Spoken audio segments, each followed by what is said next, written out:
बिस्मिल्लाहिर्रहमानिर्रहीम। अस्सलाम वालेकुम दोस्तों, नई वीडियो में खुश आमदेद। दोस्तों, जर्मन एंकर को कत्ल और रेप की धमकियां देने का नून लीगी सहाफियों का प्रोपेगेंडा खुद जर्मन सहाफी ने बेनकाब कर दिया। कैसे धोकर रख दिया। जियो न्यूज को अचानक यू टर्न क्यों लेना पड़ा, जबकि ख्वाजा साद रफीक का भी झूठ सरे बाजार पकड़ा गया। पाकिस्तान तहरीक इंसाफ के कारकुन को मेजर खुर्रम रोकड़ी साबित करने की जो वीडियो जारी की गई, उस पर तहरीक इंसाफ के मुतलका रहनुमा ने साद रफीक की तारीखी छिद्रोल कर दी। वीडियो की तफसील में जाने से पहले आप देख रहे हैं हकीकत की दुनिया डॉक्टर अली के साथ। हमारा चैनल सब्सक्राइब करके घंटी के निशान को दबाना मत भूलिएगा। इस वीडियो को ज्यादा से ज्यादा फेसबुक, व्हाट्सएप और सोशल मीडिया पर शेयर जरूर करें। शेयर और लाइक करने के साथ साथ कमेंट बॉक्स में पाक फौज जिंदाबाद, पाकिस्तान पाइंदाबाद और पाकिस्तान के गुमनाम हीरोज को सलाम का नारा कमेंट जरूर कीजिएगा। दोस्तों, मौजूदा हुकूमत की जानिब से जैसे पाकिस्तान तहरीक इंसाफ के चेयरमैन इमरान खान पर और तहरीक इंसाफ के कारकुनों पर इल्जाम तराशी की गई कि जर्मन सहाफी जिसने इमरान खान से सख्त सवालात किए, उन्हें कत्ल की और रेप की तहरीक इंसाफ के कारकुनों की जानिब से धमकियां दी जा रही हैं और इस पर बहुत ज्यादा प्रोपेगेंडा किया गया और कहा गया कि देखें पाकिस्तान तहरीक इंसाफ के कारकुन क्या कर रहे हैं, इमरान खान की तरबियत क्या है, इमरान खान ने अपने कारकुनों की तरबियत क्या की है। यानी जितने मुंह उतनी बातें। तनकीद का निशाना कप्तान को बनाया जा रहा था। लेकिन दोस्तों, यहाँ पे आपको ये बताते चलें कि माइक्रो ब्लॉगिंग वेबसाइट ट्विटर पर इमरान खान का इंटरव्यू करने वाली गैर मुल्की खातून सहाफी को हरासा किए जाने का प्रोपेगेंडा बेनकाब हो गया है और इस प्रोपेगेंडे में कुछ मुकामी सहाफी और खबरसां इदारे भी पेश रहे हैं। गैर मुल्की खातून सहाफी मेलिसा चान ने अपने एक ट्विटर पैगाम में लिखा था कि मैं माजरत खा हूं कि मैंने ट्विटर पर अपनी पोस्ट का रिप्लाई सेक्शन बंद कर रखा है क्योंकि मुझे जान से मारने और जिनसी ज्यादती का निशाना बनाए जाने की धमकियां मौसूल होती हैं। मेलिसा चान के इस बयान पर जंग और जियो न्यूज ने अपनी न्यूज वेबसाइट पर खबर शाया की और मेलिसा के रिप्लाई सेक्शन को ऑफ रखने के मामले को इमरान खान के इंटरव्यू से जोड़ दिया और खबर की सुर्खी रखी कि इमरान खान से सख्त सवालात करने वाली खातून एंकर को कत्ल की धमकियां। ताहम बाद में गलती का एहसास होने पर अपनी खबर को उन्होंने तब्दील कर लिया। दोस्तों, मेलिसा चान की जानिब से उमूमी तौर पर की गई इस बात को पाकिस्तान के चंद सहाफियों और खास तौर पर लफाफा सहाफियों ने इमरान खान के खिलाफ इस्तेमाल करने की कोशिश की, जिनके मुंह के अंदर जुबान नहीं बल्कि उनकी जेब में पड़ने वाली रकम बोलती है। ऐसे चंद जमीर फरोश सहाफियों ने इसे खुसूसी रंग देने की कोशिश की और ऐसे तबसे किए जिससे लगा कि मेलिसा ने रिप्लाई सेक्शन सिर्फ इमरान खान के इंटरव्यू के बाद तनकीद के बायस बंद किया है।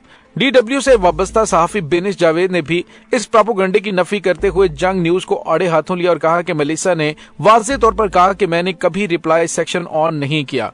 बराए करम सहाफत को अपने सियासी मकासद के लिए इस्तेमाल करते हुए उनके बयान को तोड़ मरोड़ कर पेश न करें। बेनिश जावेद के इस ट्वीट को मेलिसा ने रीट्वीट किया, जो इस बात की निशानदेही है कि उनकी बात का मखसूस लोगों की जानिब से गलत मतलब निकाला जा रहा है। बाद में मेलिसा ने मुगीस अली के सवाल पर रिप्लाई करते हुए कहा कि कमेंट्स को बंद करने का ताल्लुक इमरान खान के इंटरव्यू से नहीं, मैं ऐसे ही ट्विटर इस्तेमाल करती हूँ। अगर कोई खबरसां इदारा इसे और तरह से बयान कर रहा है तो वो गलत कर रहा है। उन सहाफियों में शामिल खातून एंकर गरीदा फारूकी ने अपनी ट्वीट में मेलिसा से इजहार यकजहती करते हुए कहा कि खातून सहाफी को भी इन्हीं हालात से गुजरना पड़ रहा है। मजबूत रहें क्योंकि पेशावर सहाफियों को सख्त सवालात पर सिर्फ फाशिस्ट घबराते हैं, मगर खवातीन सहाफी इस मामले में ज्यादा सख्त हैं। जाहिद गशकोरी ने कहा कि धमकियों के बाद आपके काम को मजीद ताकत मिलेगी। वकार सत्ती ने कहा कि आपने एक शानदार इंटरव्यू किया जिस पर आपको मुबारकबाद दी जानी चाहिए। ताहम इस इंटरव्यू से एक तबका परेशान है मगर वो पूरे पाकिस्तान की नुमाइंदगी नहीं करता। आपकी बहादुरी को सलाम और मजीद कामयाबी की दुआएं। अदनान नफीज ने कहा कि आपको इमरान खान के इंटरव्यू के बाद PTI के बुज़दिलों की जानिब से हरासानी का सामना है। शाबाश, आपने इमरान खान के चेहरे से नकाब उतार लिया और हकीकी फाशिस्ट तफरीद को बेनकाब कर दिया। जावेद नायाब लगारी ने कहा कि हम आपकी और आपके नुक्ता नजर की इज्जत करते हैं। पाकिस्तान में इमरान खान के कुछ बेशरम लोग मौजूद हैं, उन्हें नजरअंदाज करें। दोस्तों, आप देखिए बेशर्मी और ढिठाई की इंतहा कि मुनीब फारूक, आसमा शिराजी, नून लीगी वर्कर जिशान मलिक, उन्होंने भी अपनी तरफ से मेलिसा के साथ इजहार यकजहती किया। लेकिन मेलिसा की जानिब से तो ऐसा कोई क्लेम ही नहीं किया गया कि पाकिस्तान तहरीक इंसाफ की जानिब से उन्हें कोई हरासमेंट का सामना करना पड़ा या उनकी जानिब से कोई धमकियां दी गई। लेकिन कुछ लोग मुतमईन किस्म के बेशरम होते हैं, जैसा कि नून लीग का ये मीडिया विंग के बजाय इसके कि अपनी शर्मिंदगी को छुपाए कमाल ढिठाई का मुजाहिरा करते हुए उसको रिप्लाई कर रहे हैं कि आपके साथ पाकिस्तान में ये कुछ किया जा रहा है। लेकिन उनकी जानिब से कहा गया कि ऐसा नहीं है।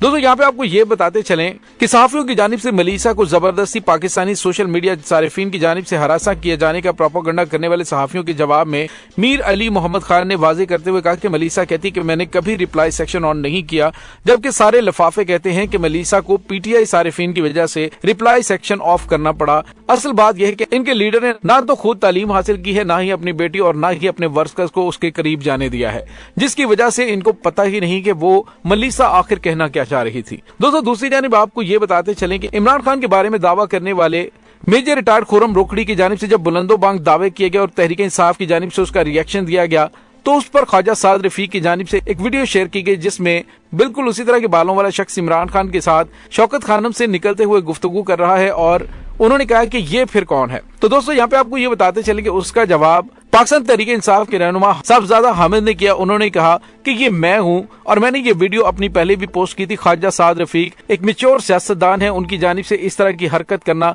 बड़ा ही मानी खेज है और बहुत बड़े बड़े सवालात खड़े कर रहा है कि आखिर झूठ फैलाने में आप लोग कहां तक जाएंगे। दूसरी जानिब चेयरमैन पाकिस्तान तहरीक इंसाफ इमरान खान पर इल्जाम तराशी का सिलसिला जारी है। ख्वाजा आसिफ की जानिब से कहा गया कि इमरान खान के धरने के ऐलान से सऊदी वलीअहद का दौरा पाकिस्तान मुलतवी हुआ है।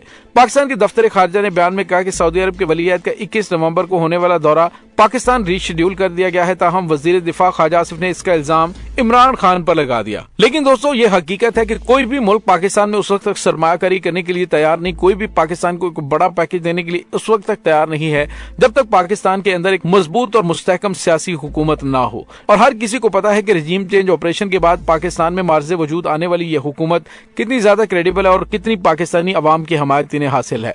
क्रिकेट का मैदान हो या लंदन हो या अमेरिका या कनाडा, जहां कहीं पे भी हो, इनकी आमद पर जैसे जैसे नारे लगते हैं, इससे पूरी दुनिया को पता चल चुका है कि इनकी हैसियत पाकिस्तानी अवाम की नजर में कैसी है। दूसरी जानिब ख्वाजा साद रफीक ने कहा कि इमरान खान ने पहले धरने में 7 साल कबल चीनी सदर का दौरा मनसूख करवाया था। अब 21 नवंबर वाले धरने के ऐलान से सऊदी अरब के वलीअहद और वजीर आजम का दौरा मुलतवी हुआ। इमरान खान सवाए अपने मुफादात के कोई सोच नहीं रखता, मुल्क व कौम के मुफादात के कोई मानी नहीं है। ये शख्स मुल्क के खिलाफ एजेंडे पर काम कर रहा है। लेकिन दोस्तों यहाँ पे आपको ये भी बताते चलें कि साबिक वजीर आजम इमरान खान की तो वली अहद शहजादा मोहम्मद बिन सलमान से उनके जख्मी होने पर उनसे गुफ्तगू भी हुई थी, उनसे बातचीत भी हुई थी, जिस पर नून लीग को काफी ज्यादा पिस्सू पड़े हुए थे कि आखिर पता नहीं इसकी और सऊदी वली अहद की आपस में बातचीत हुई क्या है। लेकिन दोस्तों यहाँ पे आपको ये बताते चलें कि जब किसी हुकूमत के पास कोई विजन ही ना हो, उन्हें पता ही ना हो कि हमने किस तरह से मौजूदा क्राइसिस पर काबू पाना है, तो तमाम ममालिक को अच्छी तरह से अंदाजा है कि हमने उनके साथ किस तरह से डील करना है।